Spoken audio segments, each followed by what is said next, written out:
Dahil sa pinaparentahan kong camera, nalaman ko ang panloloko ng BF ko. Dear Garden Diaries, meron akong biniling camera kasi plano ko before mag-travel vlog. Pero di ko na-pursue dahil may work din ako. Since mahal bili ko noon at di ko madalas nagagamit, naisipan kong iparenta na lang. May nakailan na din nagre-renta sa camera ko.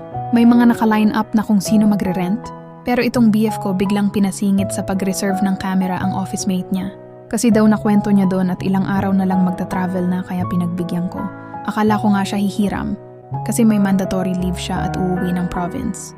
Pagkabalik sa akin ng camera, pag-open ko andun pa rin yung mga picture na di nabura sa SD card. Pag-check ko kasama ng girl ang BF ko.